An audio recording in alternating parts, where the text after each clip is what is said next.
topic is about measuring the length of a curved path. So in the previous class we learned that how to measure the thickness of an individual coin. Now it is about to measure the length of a curved path. So for this we have to take that curved path. So let's say it is the curved path. So we cannot measure this directly with the help of a scale. So for that, to measure this, we have to need pins, R-pins and a thread and a scale. Now fix the pins along the curved path and take a thread. Take the thread end. Tie the thread at one end of the pins and here at the certain point. Now place the thread along the curved path which we already placed the pins. So along the pins and make sure that there should be no sharp edges. So that means we have to take care the thread should be moving along the path and there should be no sharp edges like this. So if the path is like this, then the thread has to move in this way only and there should not be sharp edges like this. And place the thread along the curved path till the end. Now remove the thread, take a scale and measure the length of the thread so that gives the length of the curved path. So in this way we can measure the length of the curved path with the help of pins and thread and scale. Clear? Next. So next it is about measurement of area. For suppose there are two sheets like this in these shapes. How can you measure the shape of this object? Right? So according to the book, so take the match boxes, place the match boxes along the shape of this object for the object 1 and for object 2 also. Place the match boxes and count it how many match boxes are occupied by these areas. Right? So if for suppose if object 2 occupies more than the object 1, then obviously we can say that object 2 has more area than the object 1. But by measuring with the help of the match boxes, so it is not the standard unit. Right? So by this area can be defined as the measure of the extended plane surface.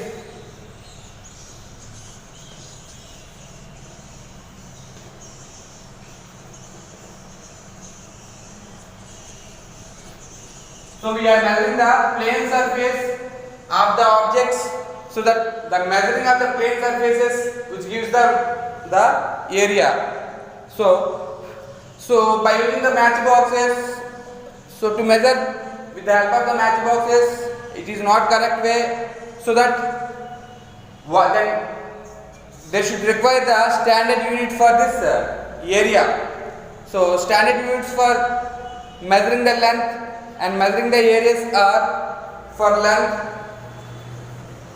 and for area. For length it is meters, area is meter square, or we use in centimeters, area centimeter square, or millimeter square, or else if the size is bigger we can measure the length in kilometers and area is in kilometer square also.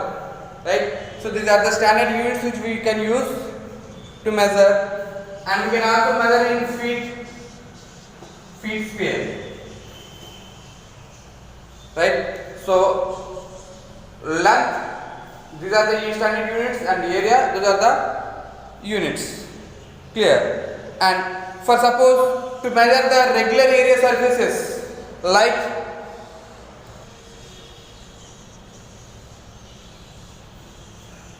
rectangle, square, triangle. So if you observe, these shapes are regular shapes. So for measurement of area for these regular shapes, we have the formulas.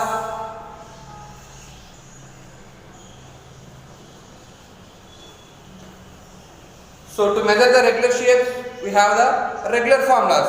For rectangle, it is length into breadth. We can measure the length and we can measure the breadth, so that we can find out the area. And for square also, it is side into side. It gives us the area. For triangle, it is half base into height, so that we can get that area. Clear? But for irregular shapes, so how can we find out that area for irregular shapes? So for irregular shapes, to find out that area, so that method is, so we will discuss to find out the area for irregular shapes. So for suppose it is the leaf.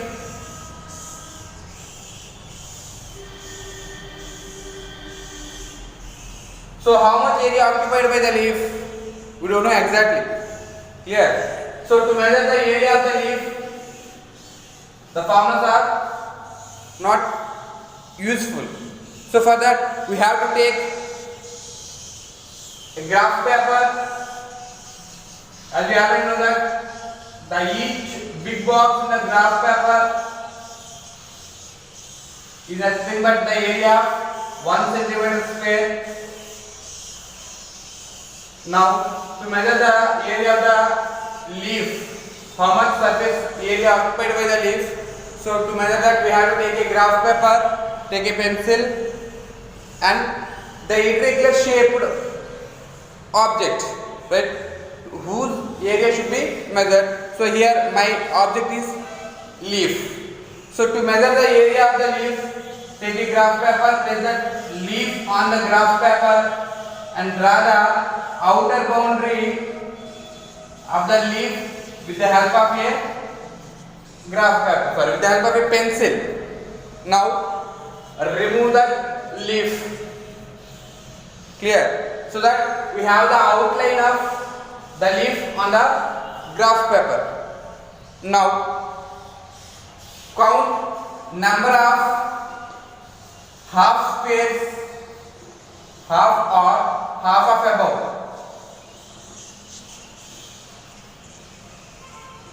Squares occupied by the leaf. So if we count here, the outline should occupy half or half of above. We should not count half below. So here each one is occupied half above, 2, this 3, you can take it out 4, this 5, 6. So number of half boxes or half of above boxes occupied is 6 boxes. 6. And now count number of full squares. So 1, 2, 3 and finally 4. So number of full squares occupied by the leaf is 4 full squares. So add those both. 6 plus 4, 10. So the area occupied by the leaf is 10 centimeters square. So in this way we can find out the area of irregular shaped bodies. Like, so if you want to measure the area of our palm, take a graph paper, place our palm on the graph paper. Now draw the outer boundary of the graph paper, outer boundary of the palm with the help of a pencil. Now take out the palm. Now count same number of half or half of above squares, number of full squares, and count it out separately and add those both. So by adding those both, we can get that the total area occupied by our palm. So in this way we can measure the area of irregular shaped bodies. Now the measurement of volume. So volume can be defined as it is the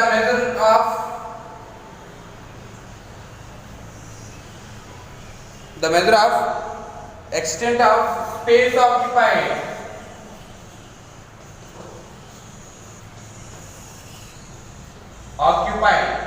by the body.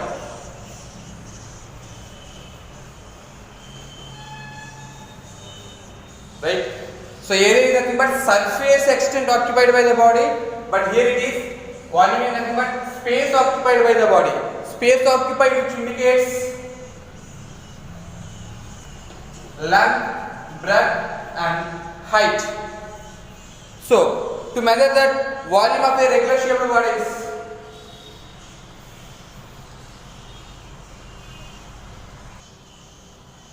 so for regular shaped bodies like cuboid, cube, sphere, etc. So we know that regularly, so the shapes we can easily identify. The shape may be a cube, cuboid, sphere or cylinder, whatever it is. So for those to calculate the volumes,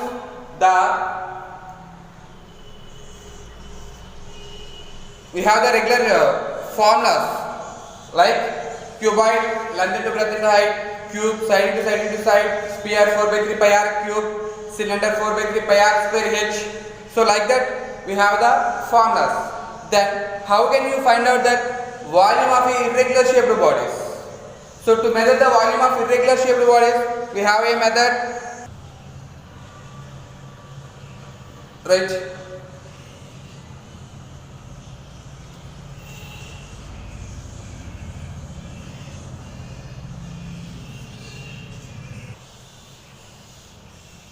To find out the volume of irregular shaped bodies. So for suppose it is the stone, I want to measure the volume occupied by the stone. So for that I have to take a measuring cylinder. So it is the measuring cylinder.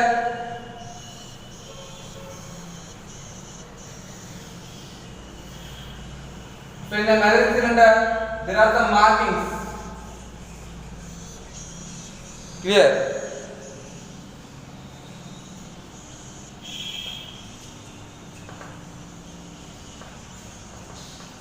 So the markings are there on the measuring cylinder. So the markings are in mm. Let's say 1000 mm, 500 mm, 750 mm, 500, 250 and 0. Right? Now fill this measuring cylinder with water up to half of the part. Let's say up to 750 here. Of course, let's say 750, up to 750 to fill it. Now take a thread and tie the thread to the stone and place the stone inside that measuring cylinder. Before placing the stone into the measuring cylinder, note it out the volume of the water before the stone inserted. Let's say it has a ml, like, or let's say it has x ml. Clear? Now place the stone into the measuring cylinder. Already it is filled with water. Now what happens? Whenever the stone is placed, the water level rises. So let's say the water level rises up to 1000 ml and mark the reading as yml. Right? So the difference is y minus x. So the volume occupied by stone is yml minus xml, because of how much volume occupied by the stone is the volume raised by the water. So the volume occupied by the stone is final volume minus the initial volume. Final volume is YML and initial volume is XML. So Y minus X milliliters. But since it is a solid, the units must be in centimeter cube or meter cube. Clear? So as we know that 1 milliliter is equal to 1 centimeter cube. So Y minus X, instead of milliliter, we can write centimeter. So the volume occupied by the stone is Y minus X centimeter cube. So in this way we can measure that volume of a irregular shaped bodies. So to measure the volume for solids, the units are, standard units are meter cube, centimeter cube, feet cube, right, millimeter cube, etc. Whatever it is, the length power 3, meter length power 3 is for volume, and for liquids we can measure the volume in liters and milliliters mostly, right? So to measure the volumes of liquids, we have the measuring devices like measuring cylinder. It is measuring cylinder,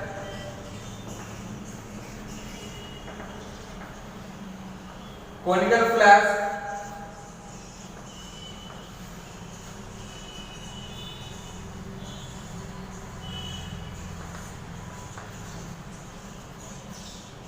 pipette,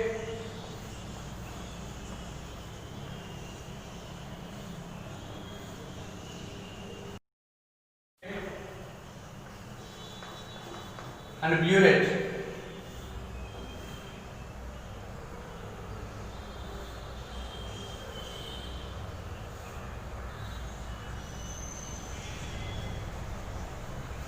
Right, burette.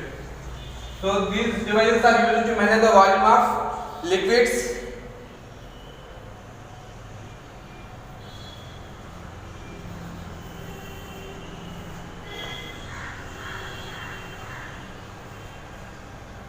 For small amount of quantity of volume of liquids, these devices are used, right?